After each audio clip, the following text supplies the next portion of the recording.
আচমকা এটিকে দেখলে স্বভাবতই মনে একটি প্রশ্নই উকি মারে, আর তা হলো এই প্রকাণ্ড হাতটি আসলে কার? আর মরুভূমির মাঝে হঠাৎ এত প্রকাণ্ড একটা হাত কোত্থেকে এলো? কেই বা এটি তৈরি করেছে? হ্যালো বন্ধুরা, রহস্য বিচিত্রার আরও একটি নতুন ভিডিওতে স্বাগতম। বন্ধুরা, এই রহস্যময় পৃথিবীতে থাকা নানা রকম বিস্ময়কর স্থাপনার কমতি নেই। এই অদ্ভুত স্থাপনাগুলোর মাঝে এমন অনেকগুলোই প্রাকৃতিকভাবে সৃষ্ট, আবার এমন কিছু স্থাপনা রয়েছে যেগুলো কোনো শিল্পীর পরম মমতামাখা হাতের ছোঁয়ায় ও অক্লান্ত পরিশ্রমের ফলে গড়ে উঠেছে। তেমনি দক্ষিণ আমেরিকার চিলির বিস্তীর্ণ মরুভূমির মাঝে প্রখ্যাত ভাস্কর শিল্পী মারিও ইররাজাবালার হাতে তৈরি এক অসাধারণ শিল্পকর্ম হ্যান্ড অব দ্য ডেজার্ট নিয়ে আমাদের আজকের আয়োজন। চলুন বন্ধুরা, ভিডিওটি শুরু করা যাক।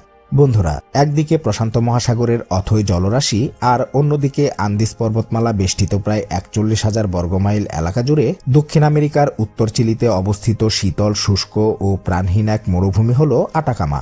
এখানে দিগন্ত জুড়ে শুধুই শূন্যতার মাঝে মাইলের পর মাইল হেঁটে গেলেও কোথাও কোনো উদ্ভিদ বা প্রাণী চোখে পড়ে না।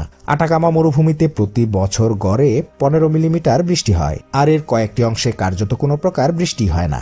আবহাওয়াবিদদের মতে এখানে প্রায় ১৫৭০ সাল থেকে ১৯৭১ সাল পর্যন্ত গত ৪০০ বছরে কোনো বৃষ্টি হয়নি। তাদের মতে এখানে প্রতি ১০০ বছরে গড়ে মাত্র ৩ থেকে ৪ বার বৃষ্টি হয়ে থাকে। এই মরুভূমিতে পর্যটকদের জন্য আকর্ষণীয় তেমন কিছু না থাকলেও এ একটি অনন্য ভাস্কর্য প্রাণহীন শুষ্ক মরুভূমিকে এক অন্য মাত্রা দান করেছে। আর শুধুমাত্র এটির জন্যেই এই ধুধু মরুভূমিতে বহু দূর দূরান্ত হতে অসংখ্য পর্যটকরা আগমন করে থাকে। মরুভূমির বিশাল এই শূন্যতার মাঝের কোনো এক প্রান্তরে হঠাৎই একটি দানবীয় হাতের দেখা মিলবে।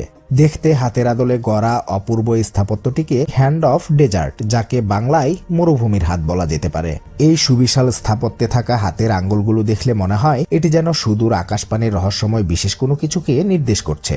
দেখলে মনে হয় যেন মরুভূমির ধুধু বালিয়াড়িতে মাথা উঁচু করে হাতের ৫টা আঙ্গুল দাঁড়িয়ে রয়েছে।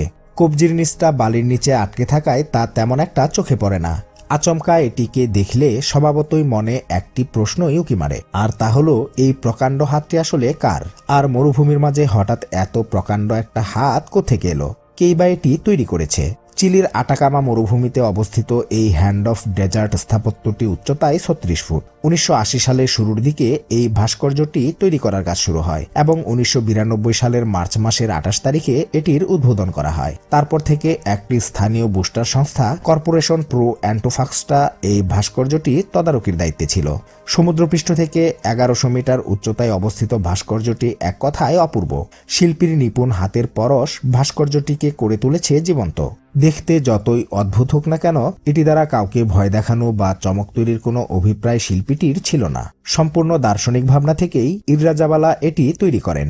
ইররাজাবালা তার অনন্য শিল্পমত্তা দিয়ে এই ভাস্কর্যটির মাধ্যমে মানুষের মনের নানা আবেগ ও অনুভূতিকে ফুটিয়ে তুলতে চেয়েছেন। দৈত্যাকার হাতটি যেন বিশাল মহাবিশ্বের মাঝে মানুষের নিদারুণ দীনতা ও ক্ষুদ্রতাকে মনে করিয়ে দেয়। দিকচিহ্নহীন মরুর বিশাল প্রান্তরে এই হাতটি যেন মানুষের ক্ষণস্থায়িত্ব ও প্রকৃতির সামনে মানুষের অসহায় অবস্থানেরই জানান দিয়ে থাকে। এই ভাস্কর্যটি যেন মানুষকে প্রবল অন্যায়, একাকিত্ব ও নির্যাতনের বিরুদ্ধে রুখে দাঁড়াতে বলে। ভাস্কর্যটিকে দূর থেকে দেখলে মনে হতে পারে এটি হয়তো মরুর বালি দিয়ে তৈরি, কিন্তু আসলে এটি এক সুবিশাল লৌহ কাঠামোর উপরেই নির্মিত হয়েছে। ক্ষণে ক্ষণে মরুভূমির আবহাওয়ার পরিবর্তনের কারণে যাতে এই ভাস্কর্যটির কোনো ক্ষতি না হয় তার জন্য বিশেষ ব্যবস্থায় ভাস্কর ইররাজাবালা এই স্থাপত্যটিকে তৈরি করেছেন। বর্তমানে হ্যান্ড অব দ্য ডেজার্ট বিশ্বের একটি অন্যতম বিস্ময় হিসেবেই পরিগণিত হয়েছে। এটি দেখতে বছরের বিভিন্ন সময়ে পৃথিবীর বিভিন্ন স্থান থেকে বিপুল পরিমাণ পর্যটক ভিড় জমান।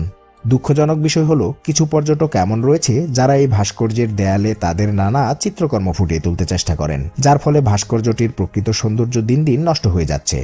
সম্প্রতি এই ভাস্কর্যটি রক্ষণাবেক্ষণের সাথে জড়িত প্রতিষ্ঠানটি বছরে ২ বার ভাস্কর্যটি পরিষ্কার ও সংরক্ষণের ব্যাপারে নানা রকম তদারকি করে থাকে। তো বন্ধুরা, আজকের ভিডিওটি এই পর্যন্তই। ভিডিওটি আপনাদের কাছে কেমন লাগলো তা অবশ্যই কমেন্টে লিখে জানাবেন। ভালো লাগলে অবশ্যই একটি লাইক দিবেন, আর চ্যানেলটিকে সাবস্ক্রাইব করে পাশে থাকা বেল আইকনটি প্রেস করে দেওয়ার অনুরোধ তো থাকলোই। কথা হবে পরবর্তী ভিডিওতে। ভালো থাকবেন সবাই, ধন্যবাদ।